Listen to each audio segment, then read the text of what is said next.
सादर जय जिनेन्द्र। आज का दिन हमारे 15वें तीर्थंकर धर्मनाथ स्वामी का च्यवन कल्याणक है। तो आज सविशेष तीर्थंकर धर्मनाथ को हम वंदन करते हैं। जो लोग गुजरात में रहते हैं उसे मालूम होगा कि सबसे बड़ा धर्मनाथ तीर्थंकर का मंदिर अहमदाबाद में है, हठी सिंह देरासर जो कहा जाता है, which is one of the most ancient temple of Gujarat. काफी देखने लायक है। आप अहमदाबाद जाना तो ये मंदिर जरूर देखना। मैं एक छोटे गांव से आया हुआ हूँ, तो मुझे मालूम है बचपन में हमें संस्कृत सुभाषित पढ़ाई जाती थी। तो मुझे एक श्लोक अभी भी याद है और मैं खास करके इस श्लोक को लाइफ में भी I follow it like anything. उस श्लोक से मैं मेरा स्वाध्याय की शुरुआत करता हूँ। देखिए, ये स्वाध्याय है, ये कोई प्रवचन नहीं है। ये श्लोक बचपन में पढ़ा था। ये शान विद्या न तपो न दानम, नानम न शीलम न गुणो न धर्मम, ते मृत्य लोके भुवि भार भूता, मनुष्य रूपेण मृगराश्चरन्ति। क्या कहा जाता है कि जिस व्यक्ति के अंदर विद्या नहीं है, विद्या का मतलब है ज्ञान नहीं है, तप नहीं है, दान की भावना नहीं है, ज्ञान नहीं है और शीलम नहीं है, यानी कि शील नहीं है, और गुण नहीं है या तो धर्म नहीं है, ऐसी व्यक्ति इस पृथ्वी के ऊपर भार रूप है। और they are like the animal, not the human being. Shrimad Rajchandra ने एक he was a great poet actually. तो बहुत बढ़िया बात कही है कि बहु पुण्य केरा पुण्य थी शुभ देह मानव no मळ्यो। If I translate this into Hindi, that after doing a lot of auspicious activities throughout my past lives, I have got the human life. इतना मैंने पुण्य किए तभी मुझे ह्यूमन लाइफ मिली है।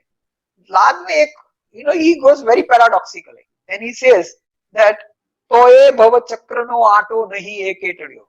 In spite of being a human life, I cannot reduce my future lives. यानी कि मेरा मोक्ष मार्ग कुछ कम नहीं हुआ है। So this is the paradox which most of us are facing over here.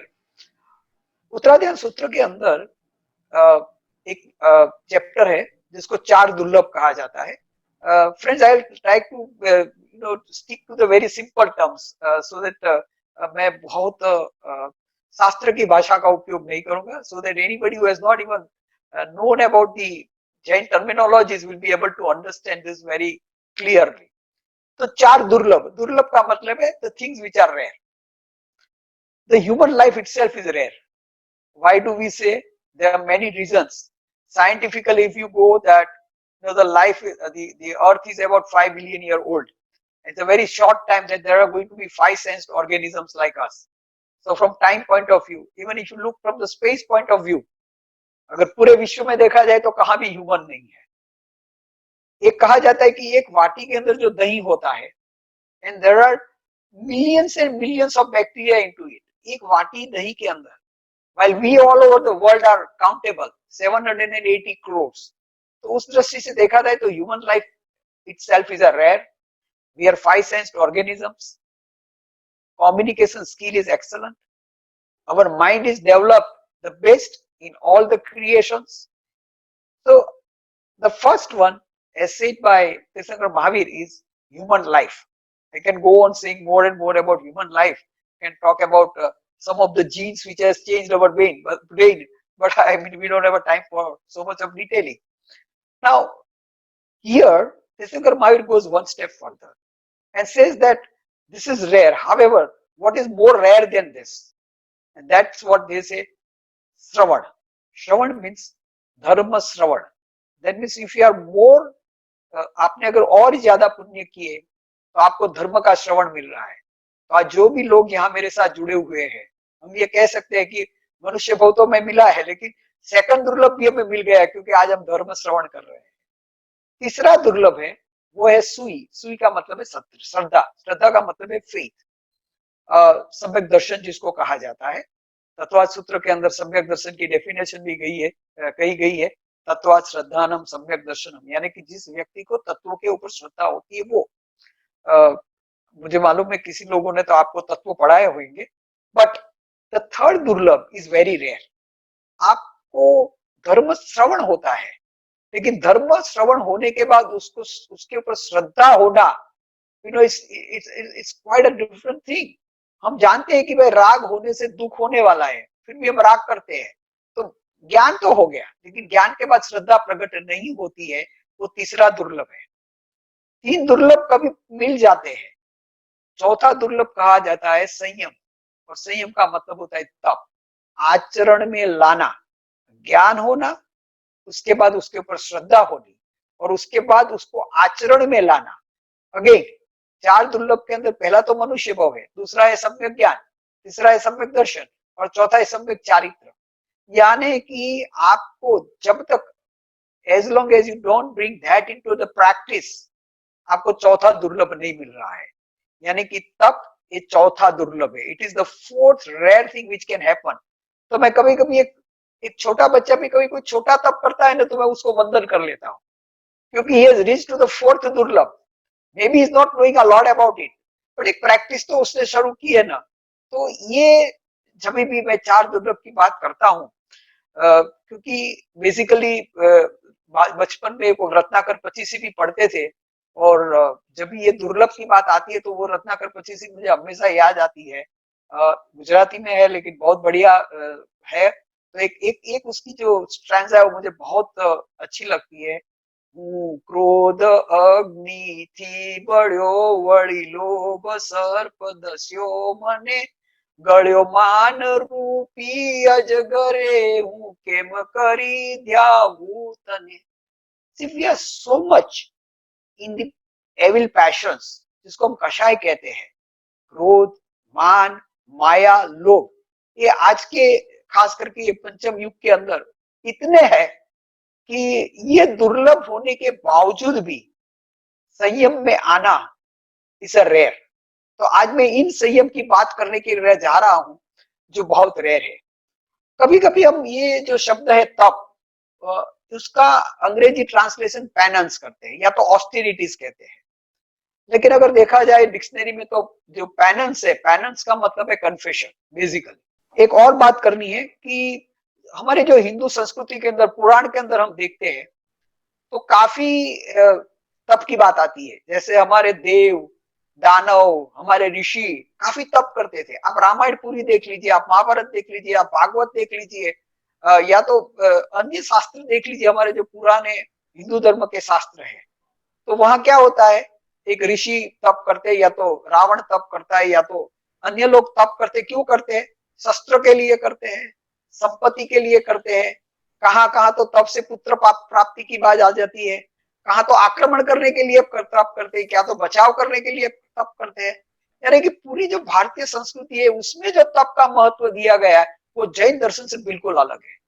Even जो तथागत बुद्ध थे, वो भी कहा जाता है तीर्थंकर महावीर के समकालीन थे। कुछ वर्ष हमारे तीर्थंकर महावीर के साथ भी रहे थे, और उसने भी तप की कोशिश की। Ultimately found that is not gaining anything out of the penances और द ऑस्टेरिटीज, तो उसने मध्यम मार्ग का स्वीकार किया। यानी कि अगर एक तीन परंपरा देखा जाए तो जो जैनों की परंपरा है तप के बारे में वो बिल्कुल विशेष है, या तो कहा जाता है कि बिल्कुल अलग है। क्योंकि हमारा कोई ऐसा तप नहीं है कि हम तप से ये कहे कि मुझे संपत्ति मिल जाए, या तो तप से हम ये कहे कि मुझे कोई ऐसा शस्त्र मिल जाए मैं किसी के ऊपर किसी का नाश कर सकूं, या तो ऐसा कोई शस्त्र मिल जाए कि मेरा कोई बचाव कर सकूं। 12.5 बरस तक तीर्थंकर महावीर ने तप किया। कभी मेरे बच्चे पूछते हैं क्लास के अंदर कि सर 12.5 बरस भगवान ने क्या किया होगा, तो मैं तो एक डॉक्टर हूं, तो मैं तो कहता हूं कि भाई देखो 12.5 बरस पर डॉक्टर जो तीर्थंकर महावीर ने एक जगह बैठ के चिंतन किया होगा। चिंतन क्या किया होगा? आजू बाजू में जो भी चीजें हैं, जो भी जड़ है या तो जीवित चीजें हैं, उन सबका उसने अभ्यास किया होगा। I consider that 12.5 years was the laboratory for Tirthankar Mahavir. He realized whatever was happening around, and ultimately after 12.5 years, like a good mathematician with theory of deduction, he gave certain basic things in our life. जैसे कहा कि भाई ये कोई भी जीव होता है तो 4 संज्ञा से आता है, आहार संज्ञा है, भय संज्ञा है, मैथुन संज्ञा है, परिग्रह संज्ञा है।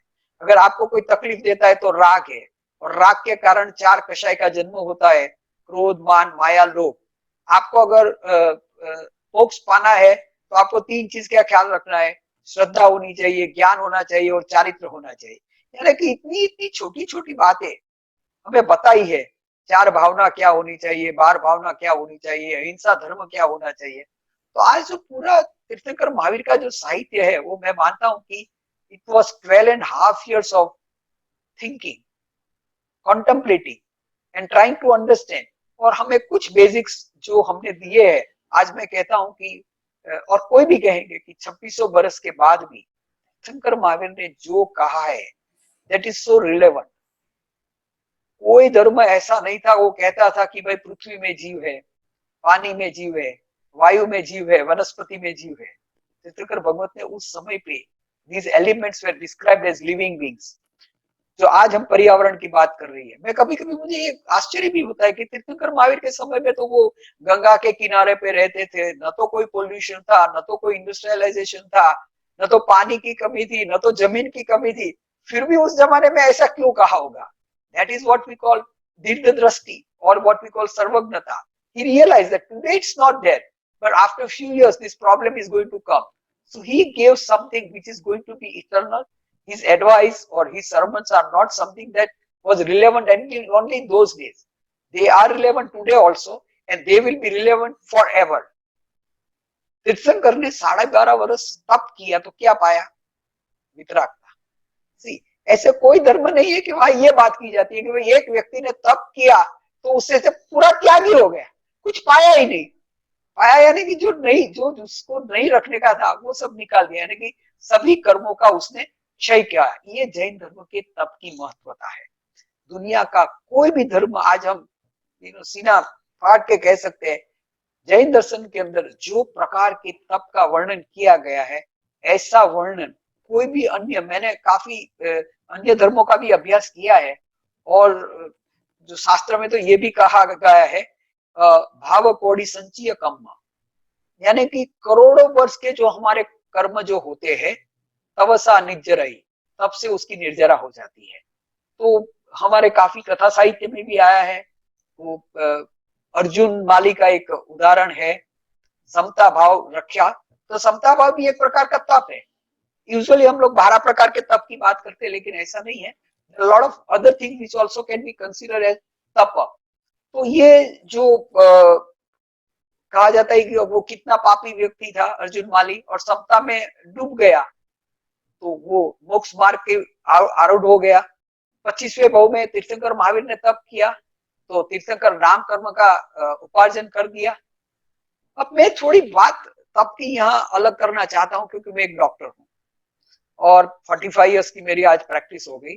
केईएम हॉस्पिटल से पढ़ा हूँ, देश विदेश में मैंने एक मेडिकल प्रैक्टिशनर की हैसियत से काम किया है।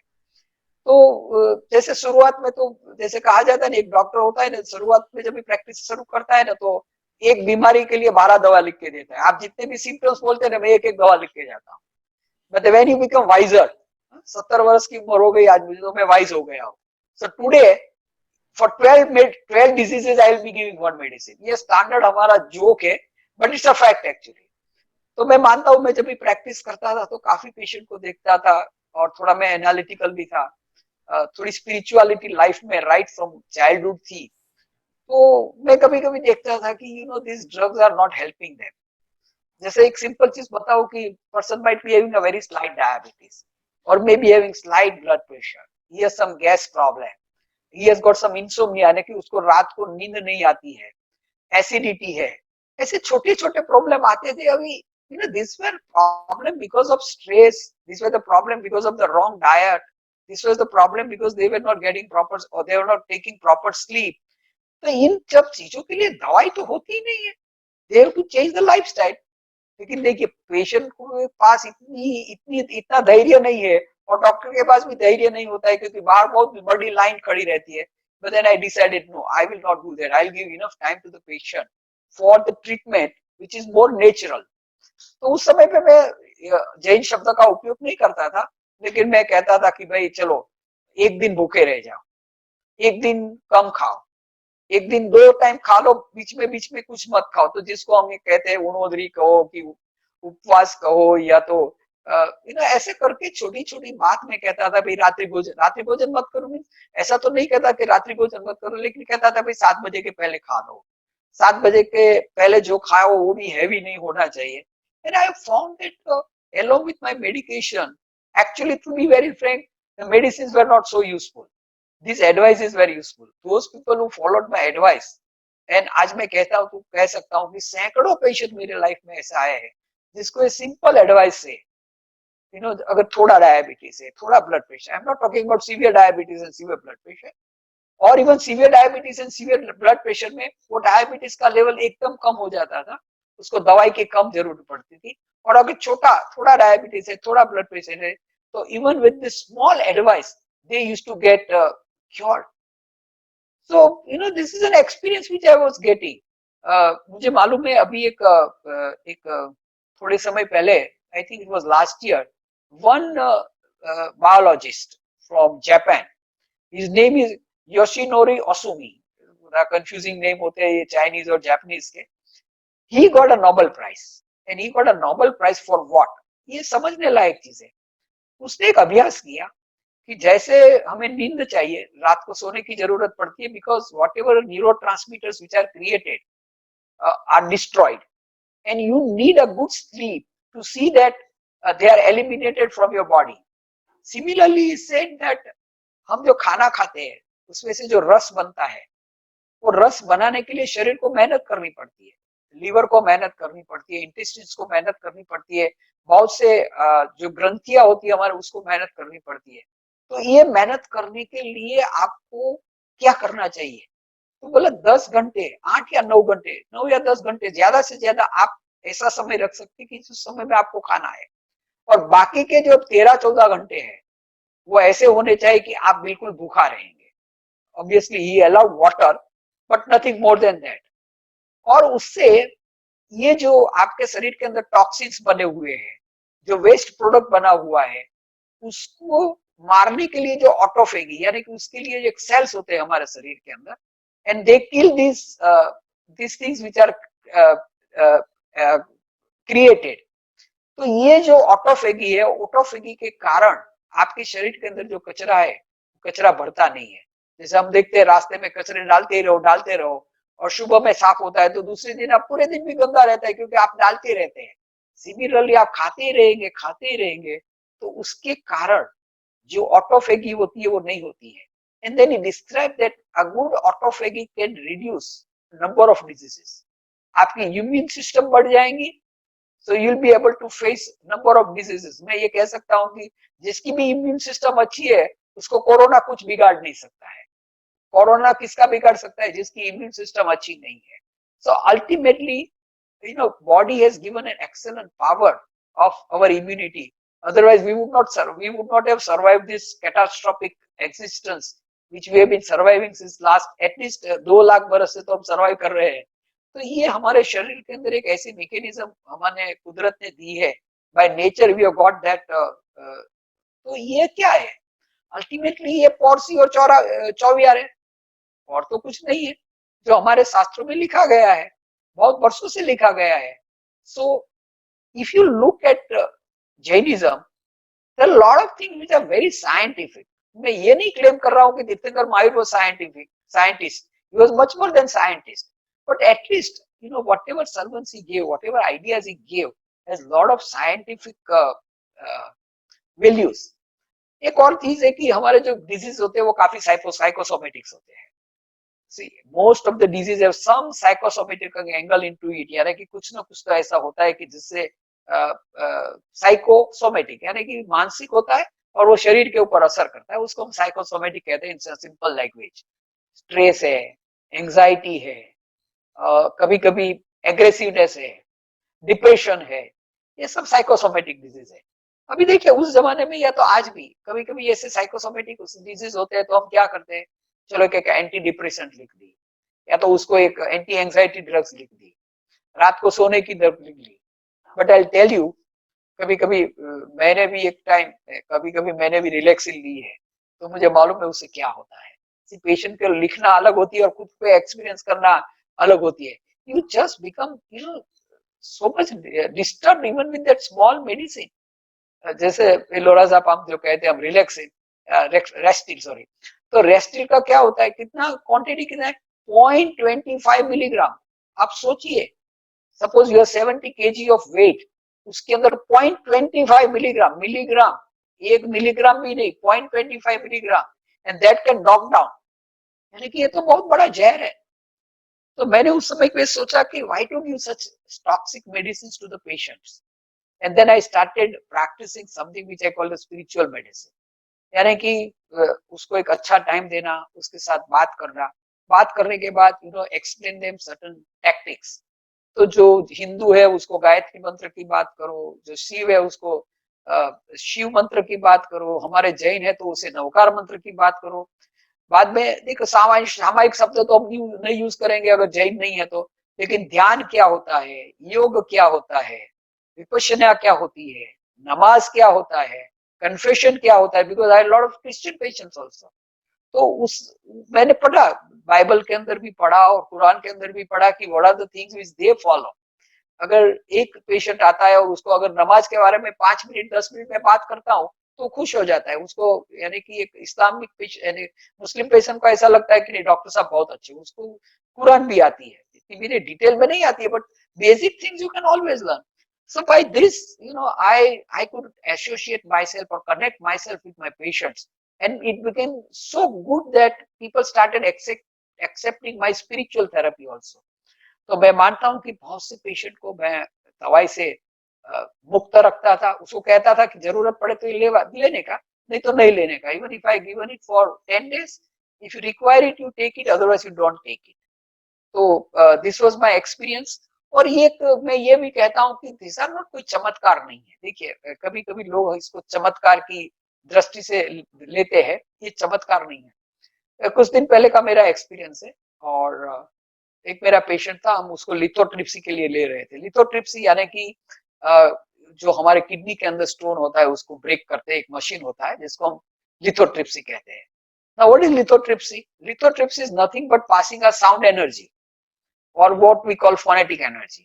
इस साउंड एनर्जी को हम पास करते हैं और एक ही स्पॉट पे उसको फोकस करते हैं, और उसको फोकस करते हैं तो जो स्टोन है, किडनी स्टोन है, वो टूट जाता है और बाद में पेशाब में निकल जाता है।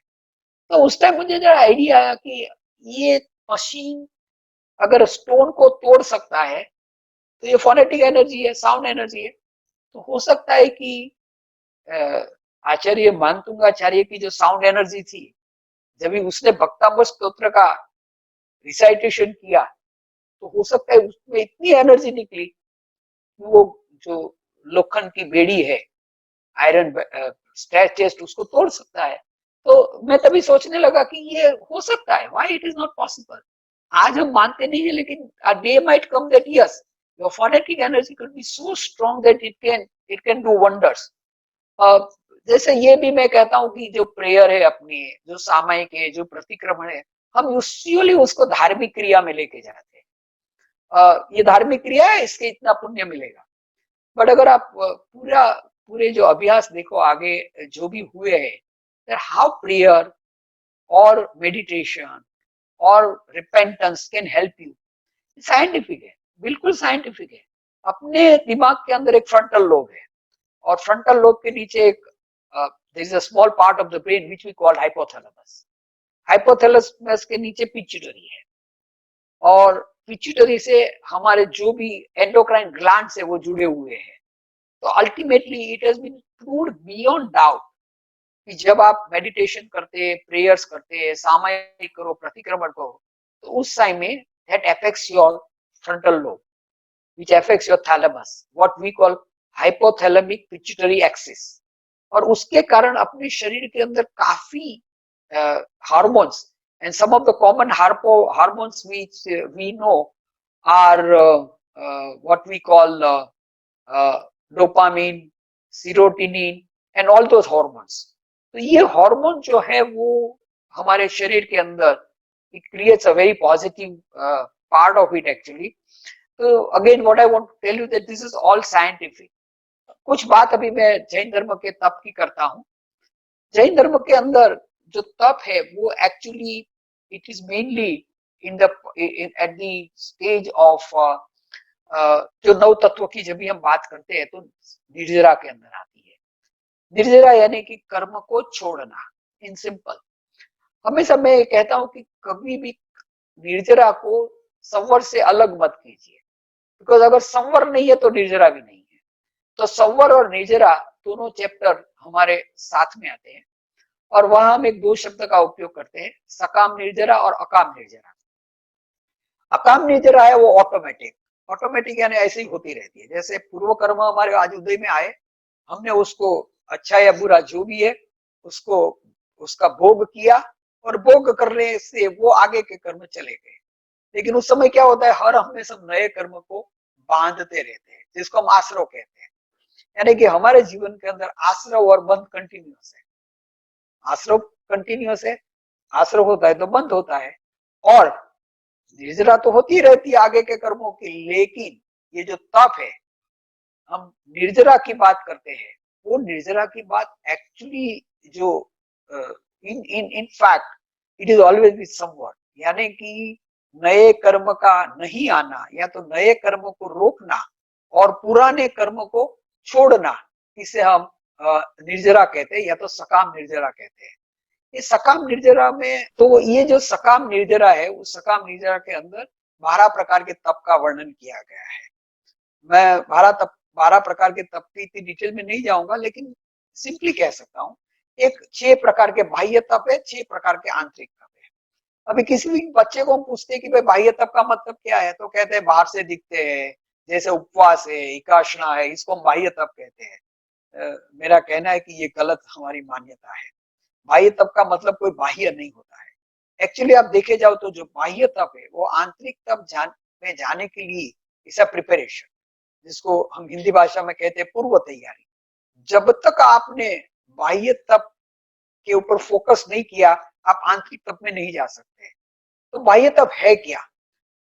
हमारी एक कम नसीबी है कि हमने बाह्य तप को सिर्फ रसेंद्रिय से जोड़ा, यानी कि खाने की चीजों से जोड़ा। अनशन यानी खाना नहीं, गुणोदरी यानी कम खाना, रुचि संक्षेप यानी कि द्रव्य की मर्यादा करनी, और रस परित्याग यानी कि उसके अंदर जो रस है अलग अलग प्रकार, जिसको विगय कहते हैं, उसको नहीं खाना। इतना सिंपल नहीं है। ये 4 शब्दों को फिर से समझिए, मैं अंग्रेजी और हिंदी में ट्रांसलेशन करूंगा वहां पे। अनशन का मतलब है इज टू अवॉइड, अवॉइड यानी नहीं करना। गुणोदरी का मतलब है आप अगर अवॉइड नहीं कर सकते तो उसको कम करो, is to reduce, avoid, reduce. The third word is रुति संक्षेप, कि आप अवॉइड भी नहीं कर सकते, आप रिड्यूस भी नहीं कर सकते, तो एटलीस्ट एक काम कीजिए, जितने द्रव्य है यू मेक, उसमें मर्यादा कर दीजिए। यानी कि उसके अंदर जो अलग अलग प्रकार की आपकी वृत्ति है, जो वॉन्डरिंग ऑफ डिजायर्स है, उसको कम कर दीजिए। And the fourth word which is used is रस परित्याग। रस का मतलब टेस्ट नहीं है, रस का मतलब है इंटेंसिटी ऑफ प्लेजर। मैं सिंपल एक एग्जांपल देता हूं, उससे आप समझ पाएंगे। जैसे कि हमारे सामने पानी पूरी पड़ी है, पानी पूरी अगर नहीं खाते हैं, है सामने पड़ी है, लेकिन हम संयम करते हैं, नहीं खाते हैं, तो उसको उपवास कहा जाता है। अभी कुछ बहनें यहाँ होंगी सुनने के लिए, तो बोलेंगी भाई डॉक्टर साहब पानी पूरी के बदले और कुछ बात कीजिए। मैं एग्जांपल दे रहा हूँ। अगर आपने पानी पूरी खानी है, तो आपने सोचा था मैं 10 तो खा लेता हूँ, तो आप उसमें से 3 या 4 खाइए, तो वो होगी ऊनोदरी। बाद में देखिए अलग अलग प्रकार की पानी पूरी आती है, कोई खट्टी आती है, कोई मीठी आती है, कोई तीखी आती है, कोई कोई कहते हैं, अभी तो मैंने एक बार शादी में कहता बोला चॉकलेट पानी पूरी। तो आपकी वृत्ति कैसी होती है, ये खाओ वो खाओ ये खाओ, यहाँ की पानी पूरी खाओ, यहाँ का डोसा खाओ, यहाँ का। तो ये हमारी जो खाने की वृत्ति है ना, वो यहाँ यहाँ घूमती है। So that is wandering of our desire, that is third part. And fourth is intensity of pleasure. कभी कभी हम खाना खाते हैं तो क्या कहते हैं, अरे बहुत मजा आ गया। तो जैन दर्शन में ये मजा नहीं है। यानी कि तीर्थंकर कहते हैं कि ये जो इंद्रियों के विषय में, अभी आपने ये रसेंद्रिय की बात सुनी ना, तो ये जो हमारे अनशन है, उणोदरी है, रुति संक्षिप्त है और रस परित्याग, ये खाली रसेंद्रिय के लिए नहीं, ये पांचों इंद्रिय के लिए। जब तक पांचों इंद्रिय का संयम नहीं होता है, जब तक मन का संयम नहीं होता है, आप शरीर शुद्धि या तो मन शुद्धि नहीं कर सकते हैं। चौथा तप है काया कलेश। काया कलेश का भी मीनिंग काफी हम समझते हैं कि काया को क्षीण कर देना, ये मीनिंग गलत है। उसका सिंपल मीनिंग ये है कि make train your body so that even if there are adversities, जैसे आपको खाना नहीं मिला, आपको पानी नहीं मिला, आपको अच्छी तरह बैठना नहीं मिला, फिर भी आपकी साधना से आप विचलित नहीं होंगे, तो उसको कहा जाता है काया क्लेश, यानी कि ट्रेन योर बॉडी। और बाद में प्रतिसलिनता, प्रतिसलिनता यानी कि to get rid of your, I mean not that you get rid of it, but उस जैसा भी हो सके आप उसके कषाय को कम कीजिए। तो देखिए जो बाह्य तप है वो 5 इंद्रिय का संयम है, मन की स्थिरता है और शरीर की स्थिरता है। ये जब तक नहीं होता है आप आंतरिक तप में नहीं जा सकेंगे, आप प्रतिक्रमण में बैठ ही नहीं पाएंगे, आप ध्यान कर ही नहीं पाएंगे, आप स्वाध्याय कर ही नहीं पाएंगे। तो ये बाह्य तप are so important in our life और our real training of penance, या तो हमारी तप की जो रियल ट्रेनिंग होती है वो बाह्य तप से शुरू होती है। मैं ऐसा नहीं कहता हूं कि भाई जो खाली खाना नहीं खाए उसका तप नहीं कहा जाता है, उतना तो करते हैं ना।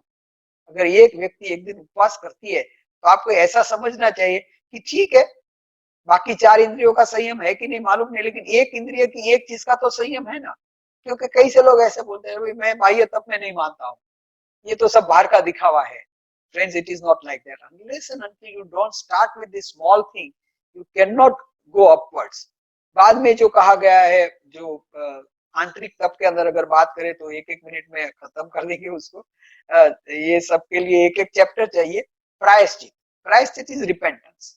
देखिए भूल होना, to err is human, Gujarati में कही मानस मात्र भूल ने पात्र, and you know it happens, you are a human being and you are like to commit mistakes, but then what happens when you commit the mistake? हम एक मिस्टेक कमिट करते हैं तो usually we try to rationalise it कि नहीं मैंने तो कुछ गलत किया ही नहीं, ये हमारा स्वभाव हो गया है। हम बचपन में पढ़ते थे ना that you man is a rational animal, मैंने इस डेफिनेशन को चेंज किया है, man is a rationalising animal. हम जो भी करते हैं उसको सही करने का, या तो सही है वैसा पुरवार करने की कोशिश कर रहे हैं। तो प्रायश्चित is means if you do some mistake and it is likely to happen, ठीक है आप उसका प्रायश्चित कर लो ना। और देखिए कितनी अच्छी व्यवस्था की, आप किसी के पास नहीं जाना है, आप खुद प्रायश्चित कर सकते हैं। आपको किसी को यू नो जाने देखिए क्रिश्चियनिटी में तो आपको प्रिस्ट के पास कन्फेशन के लिए जाना पड़ता है, और नमाज में आपको यानी इस्लाम में आपको मौलाना के पास जाना पड़ता है। यहाँ अच्छा आपको किसी के पास नहीं जाना है, आप रात को बैठ के प्रतिक्रमण कर लीजिए, एक लिस्ट बना लीजिए कि आज मैंने क्या क्या गलत किया है, बस उसका रिसाइटेशन कर दिया, आपका प्रतिक्रमण भी हो गया। बाद में पचकान आता है, क्योंकि प्रायश्चित में 2 चीजें होती है, जो मैंने कल किया था, जो मैंने मिस्टेक की वो फिर से मैं नहीं करूंगा, उसको पचकान कहा जाता है। कितनी सिंपल चीजें है, you mean Jainism is not a complicated subject at all, बहुत सिंपल बात है। बाद में भगवान कहते हैं कि चलो भाई प्रायश्चित कर लिया, अभी विनय, विनय का मतलब है आप अहंकार रहित होने चाहिए। Nobody can grow on spirituality if you have ego. हमारा सबसे बड़ा दुश्मन है तो हमारा ईगो है, आई, मैं। बस ये मैं हमें यू नो कहाँ ले जाता है हम सबको मालूम है। बहुत लंबी लंबी स्टोरी कह सकते हैं, but you to really analyse yourself that how much मैं, मेरे में मैं कितना है, बस जितना मैं है उतना आप नीचे है, सिंपल चीज है। तो अहंकार को मिटाना है। और बाद में सेवा की बात आती है, यानी कि वायावच की बात आती है। तो ये समझ लेना है, व्यक्ति इंद्रिय संयम रखता है, मन की स्थिरता रखता है, काया की स्थिरता रखता है, उसकी मन शुद्धि हो गई बाय कॉन्सेप्ट ऑफ रिपेंटेंस या तो प्रायश्चित से, वो एकदम नम्र है, और बाद में जो सेवा करता है उसको वयावच कहा जाता है। नहीं तो वयावच करने से यानी सेवा करने से पुण्य मिल सकता है, लेकिन यहाँ जो सेवा होती है, जैसे तो 10 प्रकार के वयावच का वर्णन हमारे शास्त्रों में किया है, 10 प्रकार के विनय का वर्णन किया है। तो ये जो वयावच होती है निष्काम कर्म, निष्काम यानी कि यहाँ कोई अपेक्षा नहीं है, सरल भाव से आप ये कार्य करते हैं। इसके लिए उसको निर्जरा में हम लेते हैं। जैसे गौतम स्वामी ने अगर भगवान महावीर की सेवा की तो कोई भाव से नहीं की थी कि भाई भगवान महावीर मुझे कुछ दे दे या तो मुझे और कोई पुण्य मिल जाए। तो ये जो सेवा का भाव है उसको निर्जरा कहा जाता है, सॉरी इसको वयावच कहा जाता है। और बाद में अभी भगवान यहाँ बोलते हैं अभी ठहर जा जरा, अभी ये सब तो बाहर बाहर का संबंध हो गया तेरा, अभी कुछ अंदर जाने की कोशिश कर। तो उसके लिए 3 स्टेप बताए हैं। पहला स्टेप बताया स्वाध्याय, नो हु आर यू, तू कौन छू, क्यांथी थयो, शू स्वरूप छे तारू खरू। जब तक तुझे ये नहीं मालूम पड़ेगा कि तू कौन है, कहाँ से आया है, तेरा पर्पस क्या है, what makes you happy and what makes you unhappy, try to analyze yourself. स्व का अध्ययन करो। मैं शरीर हूँ कि नहीं, मैं सिर्फ आत्मा हूँ कि नहीं, मेरा शरीर और आत्मा का क्या संयोग है, मैं क्यों मनुष्य देह में हूँ, कल मेरी परिणति क्या हो सकती है। इसको सोचना, इसके ऊपर चिंतन करना, इसको अभ्यास करना, उसको स्वाध्याय कहते हैं। एक बार स्वाध्याय में जाते हैं तो you realise yourself what exactly you are. आप वेद विज्ञान में आ जाएंगे कि भाई ये शरीर तो जाने वाला है, हम कोई रिटर्न टिकट के बिना आए नहीं है, everybody has a return ticket. तो वहां हमारा एक वेद विज्ञान शुरू होता है, और जब भी वेद विज्ञान में इन डेप्थ में जाते हैं तो you go to a meditation, state of meditation, जिसको हम ध्यान कहते हैं। और आप इतने स्टेट ऑफ मेडिटेशन के अंदर इतने डेप्थ में चले जाएंगे तो आपको मालूम भी नहीं पड़ेगा कि आपके साथ आपकी काया है, यानी आप काया का उत्सर्ग कर देंगे, जिसको हम कायोत्सर्ग कहते हैं, सिंपल लैंग्वेज में हम उसको काउसक भी कहते हैं।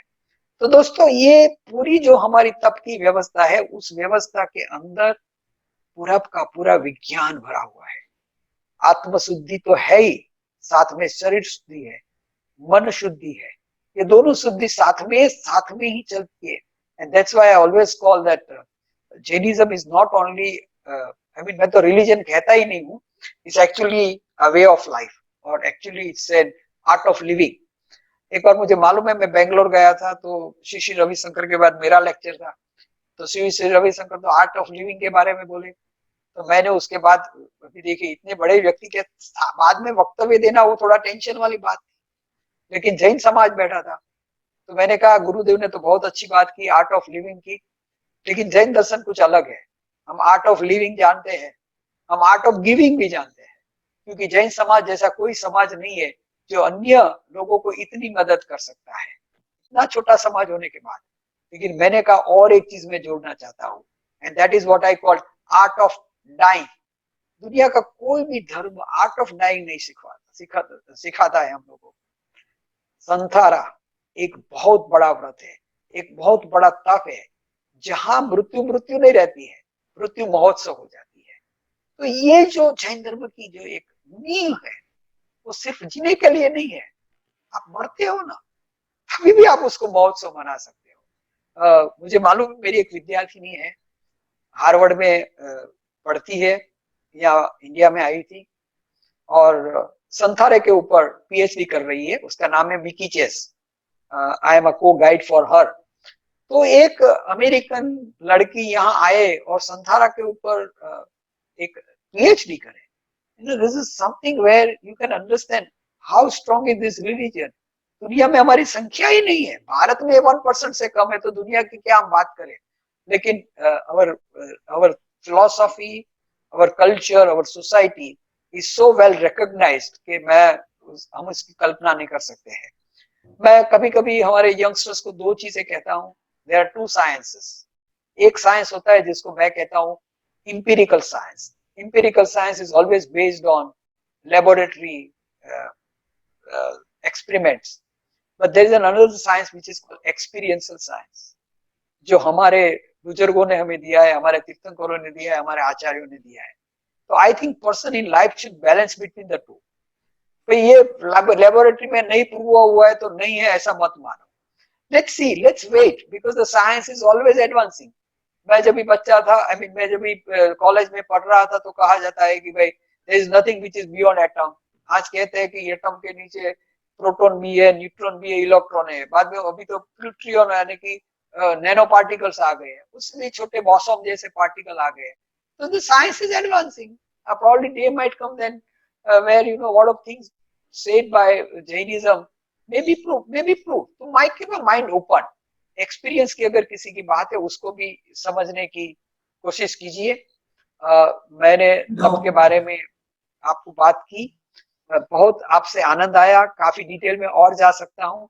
फिर से कहता हूँ कि आज जो भी तपस्वी तपस्या कर रहे हैं, जैसे हमारे महाराज साहब है, जो हंस रत्न वेद जी महाराज साहब कितनी तपस्या करते हैं, 180 उपवास 3 बार किए हैं, तो ये बहुत बड़ी उपलब्धि है हमारी।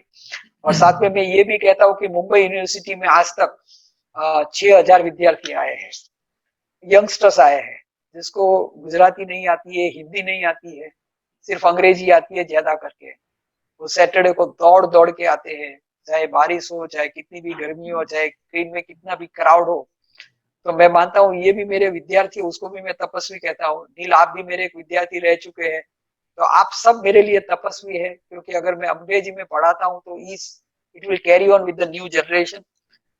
बस मैं यही चाहता हूँ कि सिंपल लैंग्वेज के अंदर हम जैनिज्म पढ़े, समझे, और नई पीढ़ी को इस जैनिज्म की बात करे। ज्यादा the children today does not like lot of mythological things and lot of चमत्कार की बातें और a lot of jargons of the languages। मैं कोशिश कर रहा हूँ, I try to make as simple as possible so that even the person who has never heard about Jainism can understand the basic principles of Jainism। बस मेरा समय खत्म हो गया है। मैं आप सबको धन्यवाद करता हूँ, मुझे इस मंच पे बुलाया और कुछ बात आपको सामने रखने का प्रयत्न किया। मैं ये भी जानता हूँ कि इतने छोटे से समय में तप के बारे में बोलना पॉसिबल ही नहीं है, लेकिन जितना मैं कहना चाहता हूँ मैंने कोशिश की है। इस पूरे स्वाध्याय के अंदर जीनवाणी के विरुद्ध अगर कुछ भी आ गया हो, बोला गया हो, तो मैं आप सबको मिच्छामि दुक्कडम कहता हूँ। जय जिनेन्द्र। जी जी, thank you so much doctor Vipin sir. बहुत ही अच्छा आपका सेशन था। जैसे आपने तप को शारीरिक मानसिक रूप से कैसे हेल्प करता है, फिर जैनिज्म को आपने जैसे वे ऑफ लाइफ बताया, और उसके साथ साथ आपने आर्ट ऑफ लिविंग के साथ साथ एक बहुत खूब बात की कि Jainism is a art of dying. आपने ये जो बताया वो बहुत ही पंच लाइन स्टेटमेंट थी। सो बहुत बहुत आपका धन्यवाद। क्विकली क्वेश्चन लेना चाहूंगा।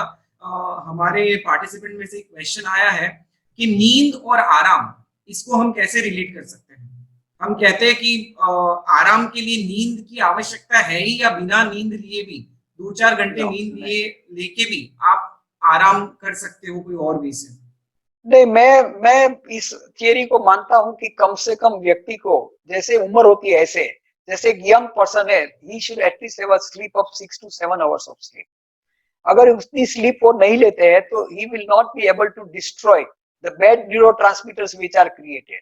There are some people who may be able to do this with 4 hours of time, but minimum 4 hours of good sleep is necessary. आराम की जो हम बात करें, आराम इज नॉट ओनली आराम टू द ब्रेन, आराम is also to the physical body. तो दोनों चीजें समझनी है आपको। अगर मैं आराम फिजिकल बॉडी से कर रहा हूँ तो yes, depending on my activity I must give a rest to my body, and depending on my mental activity I should give आराम और the rest to my mind। तो नींद की भी जरूरत है और शारीरिक आराम की भी जरूरत है। वे both are very essential part of life। Thank you so much sir जी। रमेश अंकल, सो इतना अच्छा सेशन। हाँ, सो आरके ग्रुप द्वारा 2 साल पहले एक बहुत ही अच्छा आर्टिकल तब के ऊपर हमारे कहाँ के प्रोफेसर थे रमेश अंकल? यही जो जो डॉक्टर साहब ने बताया ना, उसी का मैंने पब्लिश किया था ये। हाँ, आप स्क्रीन पे, हाँ, यस, स्क्रीन के ऊपर जो एक आर्टिकल फॉर एवरीबॉडी। हाँ, yes, Yoshinori Osumi। Yeah, so I have done this one while I did Oli, the same professor in 2016. This is a picture, and I've done the reason how we got a Nobel Prize, which Mahavir Bhagwan has told 2,600 years, and science recognized in 2016. हाँ, very nice। So basically कैसे महावीर स्वामी भगवान ने इतने साल पहले ये सब बातें जान ली, एक अपने आप में एक गहन विषय है, और ये विषय की ओर हम आगे बढ़ते हैं। सो हम सबसे पहले धन्यवाद करते हैं डॉक्टर विपिन जोशी का। फिर एक बार बहुत बहुत धन्यवाद करते हैं, आपने हमारा इनविटेशन स्वीकारा और बहुत ही शॉर्ट टाइम स्पेन में आप यहाँ आए।